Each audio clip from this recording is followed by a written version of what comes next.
చెన్నూరు నియోజకవర్గంలో జరుగుతున్న అభివృద్ధిని చూసి ఓర్వలేకనే ఎమ్మెల్యే గడ్డం వివేక్ వెంకటస్వామిపై బీఆర్ఎస్ నాయకులు అనుచిత వ్యాఖ్యలు చేస్తున్నారని కేతన్పల్లి మున్సిపాలిటీ 2వ వార్డు కౌన్సిలర్ పుల్లూరి సుధాకర్, కాంగ్రెస్ నాయకులు పలిగిరి కనకరాజు మండిపడ్డారు.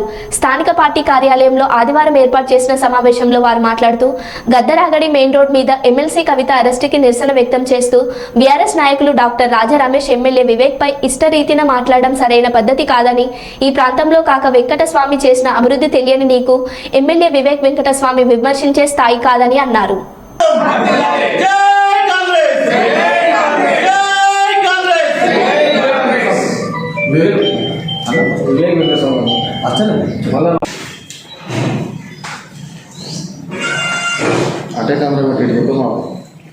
ఓకే.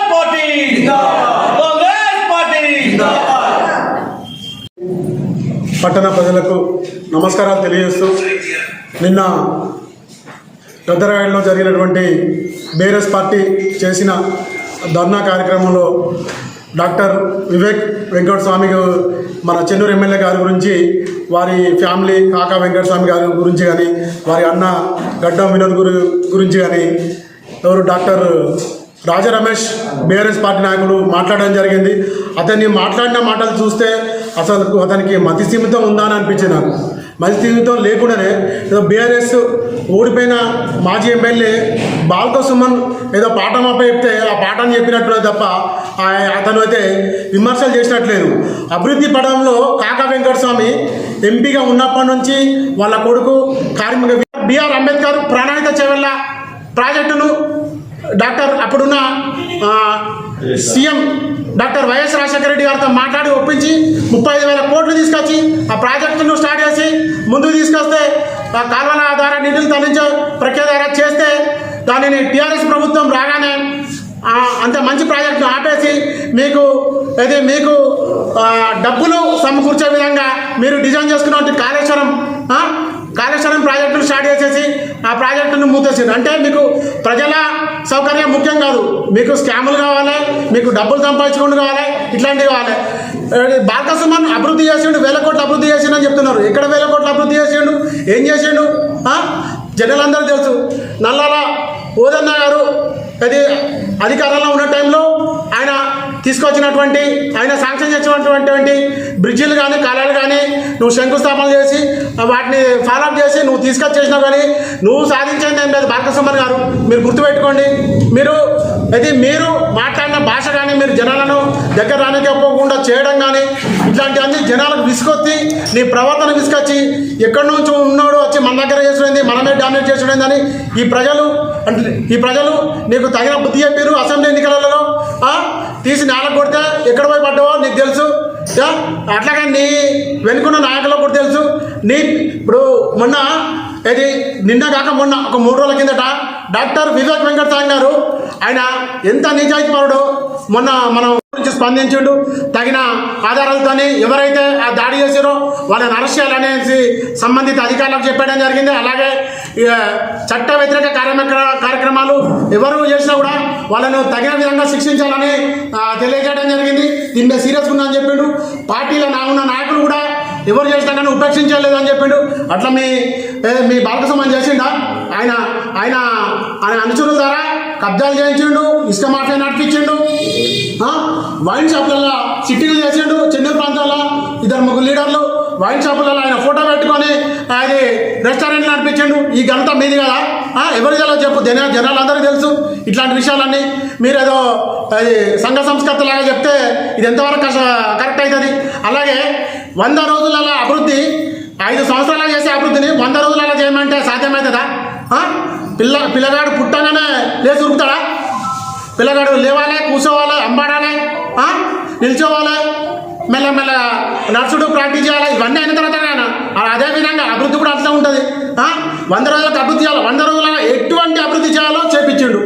గతంలో ఎమ్మెల్యేగా చెన్నూరు ఎమ్మెల్యేగా బాలకృష్ణ ఉన్నప్పుడు ప్రజలెవరు కూడా అతని దరిదాపులకు వెళ్ళి సమస్యలు చెప్పుకునేంత పరిస్థితి కూడా లేకుండే. నాయకులకే ఎవరైతే ప్రజాప్రతినిధులు వాళ్ళకే అతన్ని కలవాలంటే 3-4 గంటలు అక్కడ కూర్చొని వెయిట్ చేస్తే తప్ప అపాయింట్మెంట్ దొరికేది కాదు. అది కూడా ఆయన మాట్లాడమంటే 1 నిమిషంలో మాట్లాడలేకపోతే లేదు. అట్లాంటి పరిస్థితి నుంచి ఇప్పుడు డాక్టర్ వివేక్ వెంకటస్వామి గారు చెన్నూరులో ఉంటున్నారు, మందమర్లో ఉంటున్నారు, అలాగే రామకృష్ణపూర్లో ఉంటున్నారు. అలాగే మాకు అందుబాటులో ఉంటూ ఏమేమి అభివృద్ధి పనులు కావాలో మీకు ఏమేం చేయాలని చెప్పేసి ఏదైనా సమస్య చెప్తే ఆ వార్డుకి వచ్చి తిరుగుతున్నారు, ఆ వార్డులో ఉన్న సమస్యలకు గుర్తుపడుతున్నారు. వెంటనే అధికారులను పిలిపించేసి ఆ సమస్యకు పరిష్కారం చూపిస్తుండు. అదేవిధంగా డిఎంఏ గెలిచినప్పటి నుంచి డిఎంఎఫ్టీ నుంచి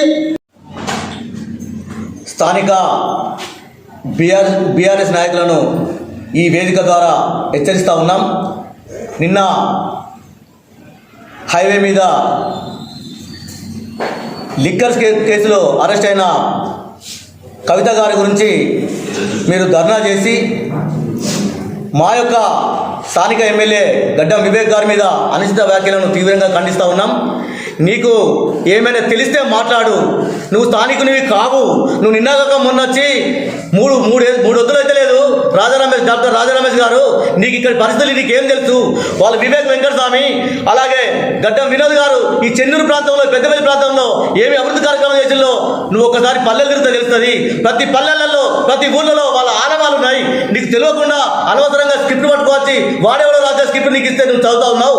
ఇంకొకసారి ఇలాంటి అనుచిత వ్యాఖ్యలు చేస్తే ఊరుకునే ఉండదు. నీకు నీ అధినాయకురాల్ని అరెస్ట్ చేస్తే నువ్వు పోయి ఢిల్లీలో నువ్వు ధర్నా చేసి ఆ బీజేపీ ప్రభుత్వాన్ని విమర్శించుకో.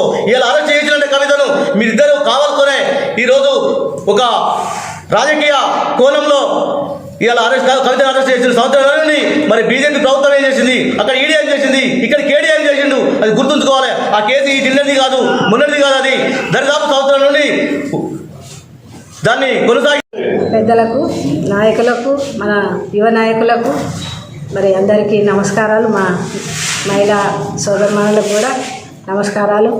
మరి ఈరోజు మనం ఈ ప్రోగ్రాం గురించి ఎందుకైతే మనం ప్రోగ్రాం చేసుకున్నామో మరి ప్రెస్ మీట్ పెట్టినామో మరి ప్రజలకు తెలియవలసింది చాలామందికి ఇంకా తెలియలేదు.